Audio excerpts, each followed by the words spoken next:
I've been writing lately about effect sends and why you might want to do that over putting your plugins directly on a track. Like, let's say you got this guitar track, for instance. I have placed an echo, which is basically a type of delay, plugin directly on the track. And there are certain scenarios in which this might be the preferred method. But in some cases, you're going to want to send your guitar track to an auxiliary track containing that echo delay. So today, because I've been writing about this, I want to kind of show you in real time what it might look like to create this effect send and what it's going to allow you to do, how it's different than just simply putting the plugin directly on the track. So this is an up-and-coming Little Cricket song, and pretty much everything except for vocals have been recorded, and I have gone ahead and found a delay that I like, but eventually I was going to be doing this anyway, so I figured it would be a good opportunity to show you how to go through this process of basically removing the echo from the track and placing it onto an auxiliary where I can then route this guitar track as a send.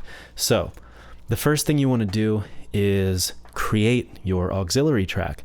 And there are two ways to do that. The first way is we can pull up the mixer here. And remember, I use Logic, so this is going to vary from DAW to DAW. But when it comes to Logic, you can simply create new auxiliary channel strip. But an even easier way to do this is simply to choose to send your track to a bus that isn't yet used. You can see that I have a bus dedicated to delay. I don't know what that is. It looks like I already created an echo track here, but I don't think it's being used because I don't see anything that's sent to it. So we're going to ignore that for now, and we're going to, in fact, you know what we're going to do? I think the best thing to do would be to delete that because I don't think that's being used. Unless I'm mistaken, let's just go through here, take a look at these different tracks and make sure I'm not sending anything to that. You know what? We're going to just ignore it for now. So what you want to do is choose the track that you're going to send to your auxiliary, click send, and then choose a bus. So we're going to choose a bus that hasn't been used. Doesn't really matter which. Some might say you want to do this in order. I say have at it. Pick a random number. So we're going to pick bus 44. Hasn't been used before. And what happens is automatically, see this? Automatically an auxiliary track is created with that bus as your input. So half the work here is already done for you. Again, the other way to do this would be options, create new auxiliary channel strip, and then you'd have to actually go in here and select what bus you want as your input. So that's already been done. Now we're going to name this, we'll call this guitar delay. And I like my auxiliaries turned up to 0 to start with. And I also happen to like them, let's see, I also happen to like them orange. So, and then we shouldn't need this, so let's get rid of that. Delete anyway.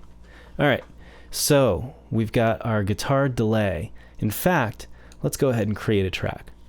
And we can put this underneath our guitars here, keep things organized.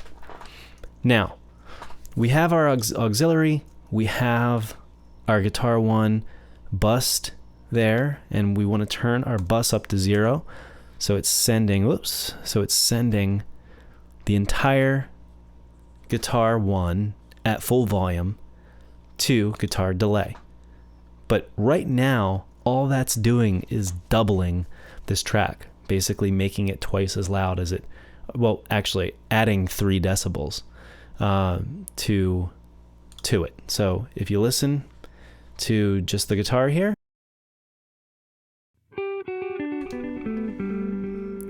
and then if I solo this as well,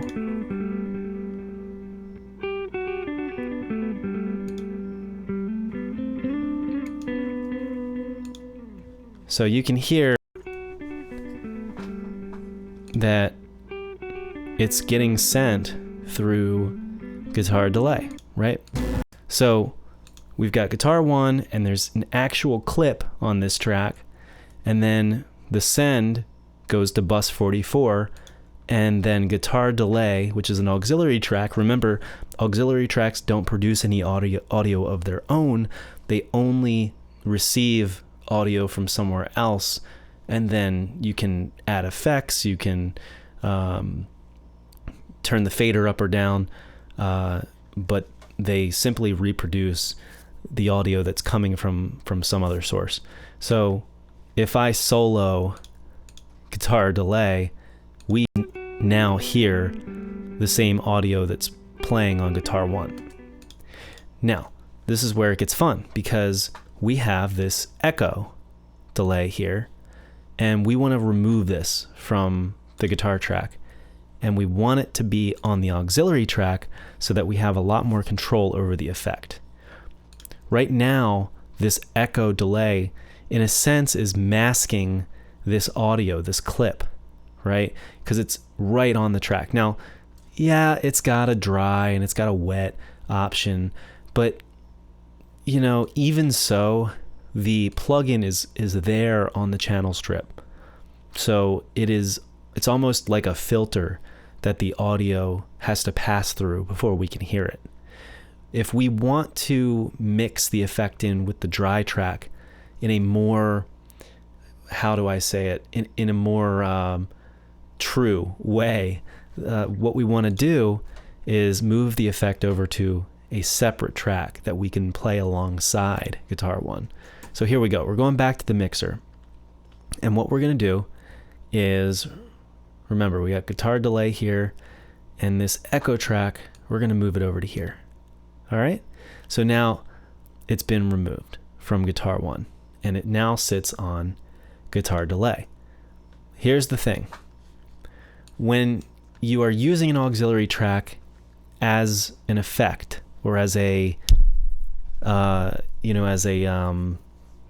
facilitator for effects, as a window through which you can look at certain effects, in this case a delay, you don't need to really worry about this dry and wet thing. You can turn your dry all the way down, because remember, in essence, guitar 1 is the dry track. So the only thing I really need from the auxiliary is the wet, all right? And you can turn the wet all the way up, because why not? You know, I want to hear everything the effect is capable of, and then blend it in with one of two things. Either the send, this right here, okay? Or we can control the level of the auxiliary track. So I like to keep the auxiliary track up to 0 and start with the send. You know, that's how I like to start. And then later on, if I absolutely need to, I can automate or change the level of the guitar delay. But I like to kind of I like to control my plugins, my channel strips and things sort of deeper into the plugins as I can, and then kind of work my way out. So this would be an outer layer from the actual send, the way that I look at it. So we're going to put this up to 0 to start with. Let's just hear what we've got right now.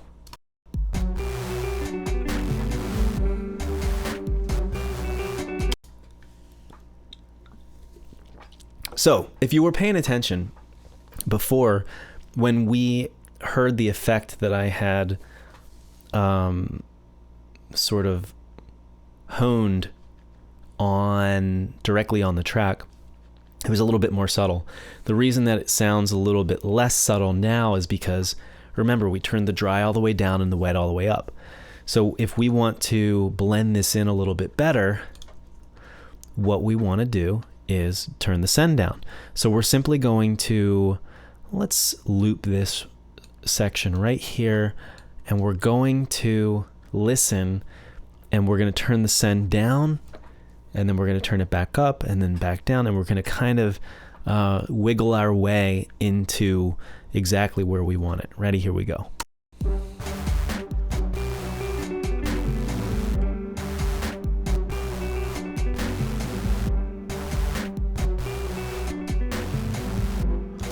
So the way I like to do this, the way I like to blend in my effects, is move in one direction until it's gone too far. So in this case, I feel like I have pulled the effect back more than I would want to. You know, I'm not hearing it as much as I want to anymore. So now I'm going to move back in the other direction. I'm going to turn the effect back up. Ready? Here we go.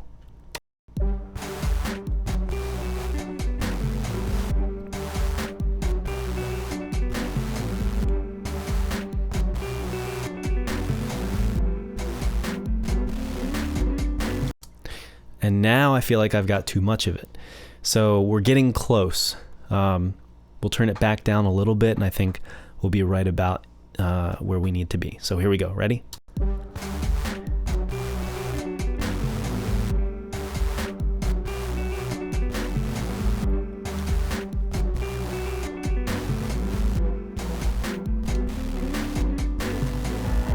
So there we are. We're at about -7 decibels.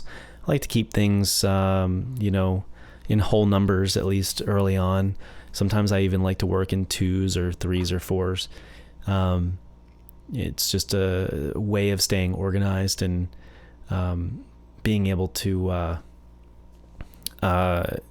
figure out where I've been. You know, as you're looking through your session, you're going to get so far into a mix, you're going to forget where you've been. You know, have I changed this parameter before? Have I dialed this in to where I want it? And for me, if I see numbers like 7.2 or 5.1, I get the feeling I haven't been there before, you know, because I like to keep things at 0.0 or at the very most a half decibel, 0.5, something like that. There's nothing wrong with 0.3s or 0.6s or 0.8s or anything like that. It's just a way for me to keep track of everything that I've done, because, you know, unless you're writing every last thing down that you do in your session, you're going to forget. So anyway, we've got -7 decibels here on the send. And so remember, I talked about this on the last video, the 3 reasons why you want to do it this way, why you want to, in some cases, have your effect on a separate track is, number one, we're no longer masking this clip. If we really want to, we can mute this auxiliary track, and we've got the dry audio. See? Now that's one reason. So we're blending the effect in with the dry audio. Number 2 would be that if we really want to, we can now send other tracks to this same delay without using more CPU, you know, more processing power. So this guitar has the same echo. We can now remove this, and we can now send this to bus 44, which is the guitar delay, and we can send it at the same level. We'll send it at -7 decibels. And so we're saving processing power. We no longer have 2 plugins. We have 1 plugin right here. And then the third reason that you want to do things this way is, and this is probably the most substantial, the one that sort of, in my opinion, there's really no other way to do this. If you're automating the effect, if you want the tail of your delay or your reverb to ring out, you know, but you don't want to affect the next phrase, for instance, This happens a lot on vocals, but we can take a piece of this guitar, for example, just so you can see what I'm talking about. Let's say we want to affect one of these pieces of guitar here, but not the next one. How do we do that? So especially if the delay is ringing out for long enough. Well, what we do is we are going to automate the send, all right? So we got guitar 1, and here's the send, and we're gonna go to our automation, and we're gonna go to main, send 1, and then absolute. I'm not gonna get into the difference between absolute and relative right now. Let's just focus on the task at hand. So here it is, we're sending it at -7 decibels. If we want to send this phrase, but not this phrase, but we want the delay from this phrase to overlap if it's gonna last that long, what we can do is turn the send down. Or we could even do this. We could turn it down and then back up again. And what you're gonna hear is that the delay rings out even after the send has been turned down. Ready?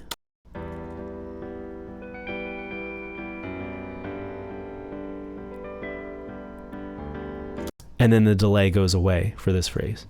So this is really, really helpful when it comes to fine-tuning your mix. I find this to be the most helpful with vocals, where you have a word that you want to be affected. You know, you want a word to have a delay after it, but on that same vocal track, you've got words almost immediately after that you don't want to run through that same delay. The only real way that I know of to do this without cutting off your delays, without cutting off that effect, is to automate it with the send and not on the delay itself.